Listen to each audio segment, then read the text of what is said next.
Congress party के नेता राहुल गांधी जी,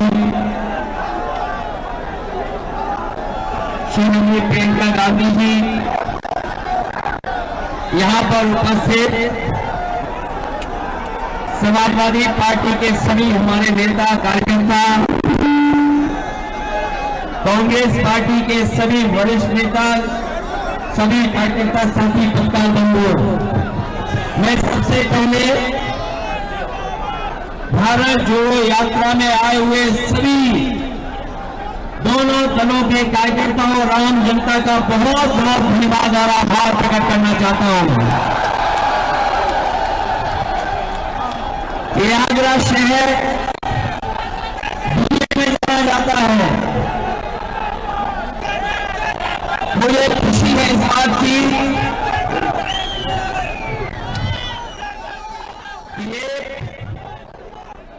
मोहब्बत की दुकान को लेकर के जो चले हैं, इस शहर में, बाजार में ही पूरा शहर मोहब्बत का शहर है। जितनी मोहब्बत भर सकते भर करके ले जाइए और पूरी यात्रा में बांट के चले जाइए। आने वाले समय में जो चुनौती है वो लोकतंत्र बचाने की चुनौती है, संविधान बचाने की चुनौती है। बाबा साहब भीमराव अम्बेडकर जी ने जो सपना देखा, गरीब पिछड़े जिनको हक और सम्मान मिलना चाहिए, इतने वर्षों बाद भी सम्मान नहीं, और जो कुछ मिल भी रहा था वो भारतीय जनता पार्टी ने लूटने का काम किया है।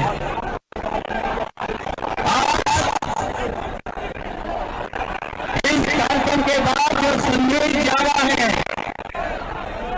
वो एक ही संदेश है कि भाजपा हटाओ, भाजपा हटाओ, देश को बचाओ, संकट मिटाओ और रस्सी हटाओ, भाजपा हटाओ। और जब यहां से हारेंगे संविधान भी बचेगा। जहां तक सवाल किसानों के भविष्य का है, जो लोग किसानों का नारा देते हुए थक नहीं रहे, आज सरकार के खिलाफ आंदोलन किसान खड़ा है। ये सरकार वो है जो काला कानून लाई, किसानों की ताकत से घबरा करके इन्होंने काले काले कानून से लिए। इन्हें कोई दुख नहीं इस बात का कि 800 से ज्यादा किसानों की जान चली गई। आज फिर किसान अपना हक और सम्मान बचाने के लिए खड़ा है। हमें उम्मीद है कि आने वाले समय में दिल्ली में भाजपा हटेगी, इंडिया गठबंधन की सरकार बनकर के किसानों को सम्मान दिलाने का काम करेगी। न केवल सम्मान बल्कि उनकी जो मांगे हैं एमएसपी को लेकर के उनको पूरी करने का काम करेंगे। ये नारा हम सब लगाते हैं, जय जवान जय किसान। और बीजेपी के लोग थकते नहीं, भारत माता की जय बोल करके।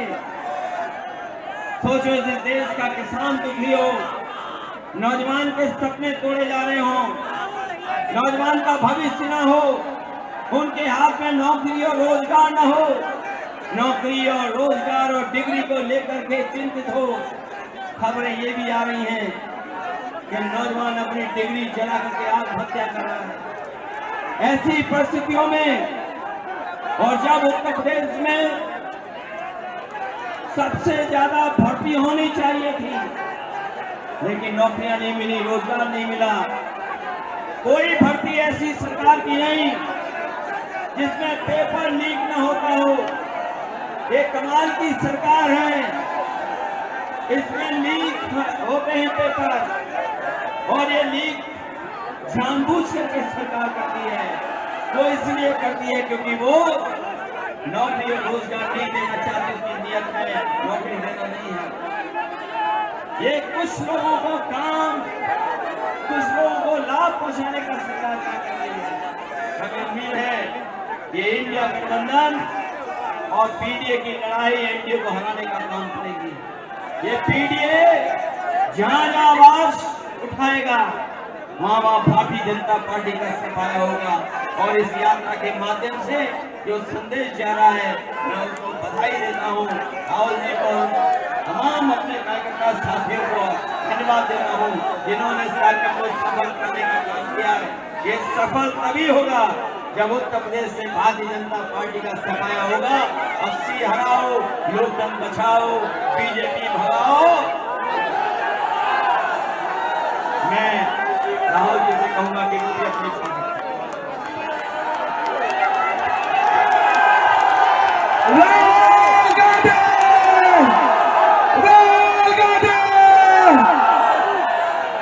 धन्यवाद अखिलेश जी। अखिलेश जी, प्रियंका, कांग्रेस पार्टी के अजय राय जी, हमारे सब सीनियर नेता, समाजवादी पार्टी के सीनियर नेता, हमारे कार्यकर्ता, समाजवादी पार्टी के कार्यकर्ता, हमारे मित्रों, आप सबका मैं यहां दिल से बहुत बहुत स्वागत करता हूं। एक साल हुए हमने भारत जोड़ो यात्रा कन्याकुमारी से कश्मीर तक 4000 किलोमीटर चली। समुद्र के तट से हम शुरू हुए, हिमालय की बर्फों तक हमारी यात्रा गई और यात्रा के अंदर से एक नारा आया, एक व्यक्ति आया दौड़ता हुआ, जैसे ये भीड़ है उस भीड़ में से एक व्यक्ति आया दौड़ता हुआ मेरे सामने खड़ा होकर ऐसे कहता है, राहुल जी मैं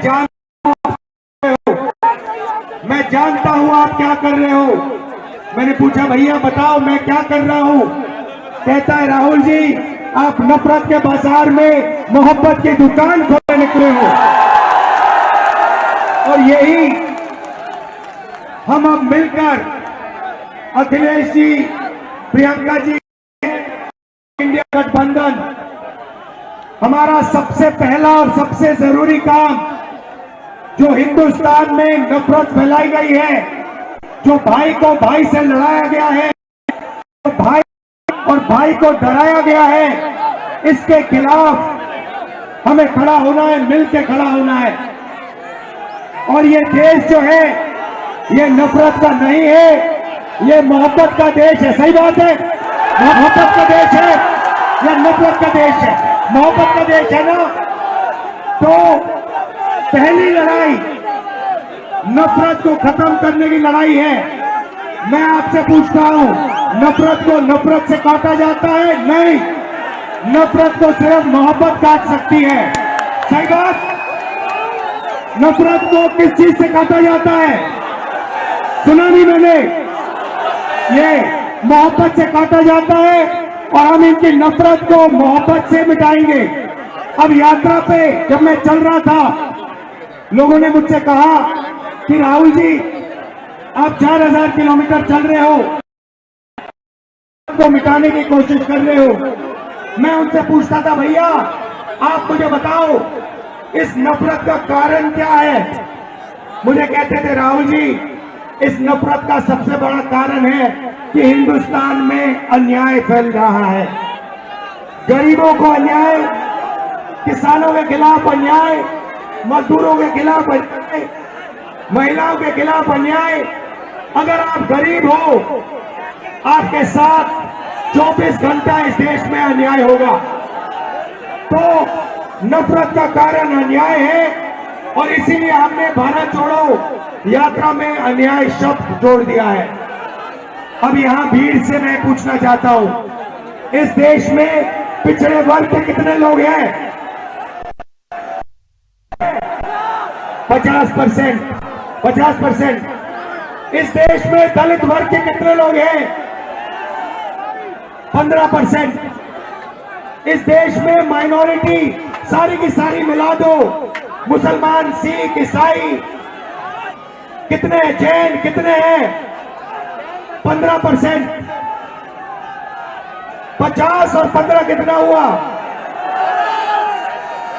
65 और 15 कितना हुआ? उसमें 8% आदिवासी जोड़ दो, कितना हुआ? कितना हुआ? 88। हिंदुस्तान की सबसे बड़ी कंपनियों की लिस्ट निकालो, उनके मालिकों की लिस्ट निकालो और आपको दिखेगा कि 88% में से एक मालिक नहीं है आपका। आप फिर सीनियर कंपनी की मैनेजमेंट की लिस्ट निकालो, उसमें दिखेगा 88% से एक सीनियर मैनेजमेंट में आपका नहीं है। फिर मीडिया में जाओ, मीडिया की कंपनी के मालिकों की लिस्ट निकालो, 80% का एक भी मीडिया का मालिक नहीं, एक भी मीडिया में मालिक नहीं। मीडिया के बड़े बड़े पत्रकारों की लिस्ट निकालो, 88% का एक वहां पे नहीं मिलेगा। प्राइवेट अस्पतालों की लिस्ट निकालो, वहां नहीं मिलेगा। प्राइवेट कॉलेज यूनिवर्सिटी की लिस्ट निकालो, वहां नहीं मिलेगा। तो आप लोग हो कहां? आपके लोग हैं कहां? मैं बताता हूं। आपके लोग मनरेगा की लिस्ट में होंगे, आपके लोग कॉन्ट्रैक्ट लेबर की लिस्ट में होंगे, आपके लोग मजदूरी करते हैं। यही हमें बदलना है, यही न्याय, सामाजिक न्याय का मतलब है। भाइयों और बहनों, हिंदुस्तान के बजट को 90 लोग बांटते हैं, सबसे बड़े आईएएस अफसर। मैंने इनकी लिस्ट निकाली, 90 में से 3 पिछड़े वर्ग के हैं, 3 दलित वर्ग के हैं, 1 आदिवासी वर्ग का है। और अगर 100 रुपए बजट में खर्च होता है तो आप सब लोग मिलाकर 6-7% बजट की भागीदारी रखते हो। तो सच्चाई है कि हिंदुस्तान में लंबे लंबे भाषण चलते हैं, अगर जो गरीब लोग हैं, पिछड़े लोग हैं, दलित हैं, माइनॉरिटी के लोग हैं, आदिवासी लोग हैं, उनकी इस देश में भागीदारी है ही नहीं। और यही इंडिया गठबंधन का लक्ष्य है। हम सामाजिक न्याय के लिए लड़ रहे हैं, आर्थिक न्याय के लिए लड़ रहे हैं, किसानों के लिए लड़ रहे हैं। किसानों को सिर्फ एक चीज चाहिए, उन्होंने कहा है कि हमें लीगल एमएसपी दे दीजिए।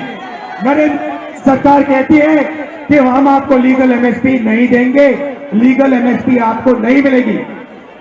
इंडिया गठबंधन ने, कांग्रेस पार्टी ने कहा है जैसे ही हमारी सरकार आई, हिंदुस्तान के किसानों को हम लीगल एमएसपी दिलवा देंगे, 1 मिनट नहीं लगेगा।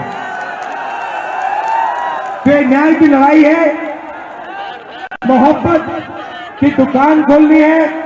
और मैं अखिलेश जी को, समाजवादी पार्टी के सब कार्यकर्ताओं को, लीडर्स को, कांग्रेस पार्टी के कार्यकर्ताओं को, सबको बधाई देता हूं। और हम मिलकर लड़ रहे हैं और यहां हमारी जीत होगी।